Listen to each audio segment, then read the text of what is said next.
Hey now! What's up, everybody? My name is Mike Brown, aka ReviewKingMB, and I am here to revisit and review the Bourne Identity. Yes, this is a 2002 film that is based on the novel with the same name. Also, I didn't know until looking this up that they made another movie based on this novel back in 1988. Same name and everything, same story, but I don't think anybody saw it because nobody talks about it. But anyways, this film was directed by Doug Lineman, and the plot is we meet Matt Damon as Jason Bourne, but he doesn't know that he's Jason Bourne. When we find him, he's in the middle of the ocean. These fishermen find him. He has 2 bullet wounds in his back, and he doesn't know anything. He doesn't know his name. He doesn't know why he was there. He just can't remember anything. So the rest of the movie, he's trying to almost retrace his steps and investigate his past. Just figure out not only who he is, but once the government finds out that he's alive and that he's out there, now they try to kill him. So now he has to stay away from them as well. Now what I think of this film is, I love this movie. I do. I love The Bourne Identity for so many different reasons. Let's first talk about Matt Damon as Jason Bourne, because Matt Damon, when we think of him, especially nowadays, it's a no-brainer. Of course he's Jason Bourne. Of course we could buy him in an action film. No problem. But back then, back in 2002, nobody probably thought he could pull this off. Nobody saw him as the lead action guy, and this was a risk, and I think he wanted to prove people wrong. I think he really went for it. Some of the action stuff that he does here is awesome, the choreography, but it's not too stagey. It doesn't look too choreographed. It looks natural enough. I love the aspect of just this character, the fact that he has amnesia. That's always something that I can love about a character, that he doesn't remember who he is and he's desperate to find all of that out. But I love the moments where he might be caught in a situation, like 2 police officers are like, "Who are you? Where's your papers?" all this stuff, and he just naturally, instinctively takes them out. Boom, boom, boom, like nothing. He doesn't even know how he has these skills or why he has them. He just has it and he does it. Picks apart a gun and he's like, "Whoa, who am I?" I love the moments where he's going into the bank and looking at his passports and ID and seeing that he has all these different houses or all these different names and just trying to figure it out.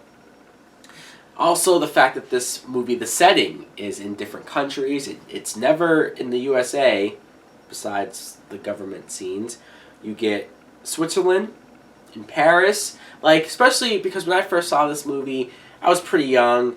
I've never been out of the country at that point, so it was like, wow, this is what Switzerland looks like, this is what Paris looks like. At the time, I thought that was really cool.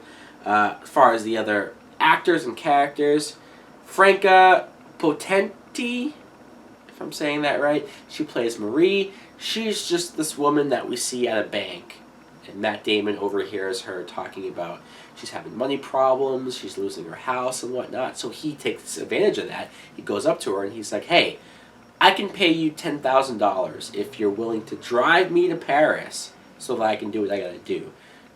She does it, of course, and then along the way she sort of becomes close to him, feels for him, wants to help him even more. But it's not until it's almost too late before she's like, fuck, this guy is dangerous, or this guy being around him could be dangerous. But she's in too deep, and that's when you really feel for her, because it's like she wanted to help him, she knows he's a nice guy, but fuck, now I'm in too deep. So I really like that about her. Also, they have great chemistry, so it's not too unbelievable to see them fall for each other. But she is so loyal to this guy. It's amazing to see a woman who is willing to give up her life, give up her identity, dye her hair, cut her hair, all for this one person. I'm like, wow, if I could be ever so lucky to find a woman who would do that, or at least something along those lines for me, hey. But I'm sure it helps to look like Matt Damon. I'm sure. You have Chris Cooper, who, like I said, he's a part of the government agency who's trying to look for Matt Damon, trying to kill him, essentially. And you have Brian Cox, who is sort of above him, also in this agency. He doesn't really like how Chris Cooper is going about this because everything that he's doing, it's unraveling. He's sending assassins to go after Jason Bourne, but they're all failing, and it's just getting out there in the public, and it's not going well. You have Clive Owen as one of these assassins. He's called the Professor, and I almost forget that Clive Owen is in this movie because he doesn't have a lot of dialogue.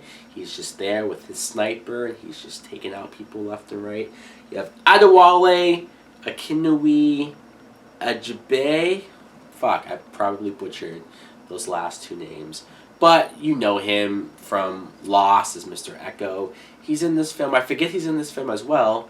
He's this African leader who Matt Damon was sent to kill. This was his mission.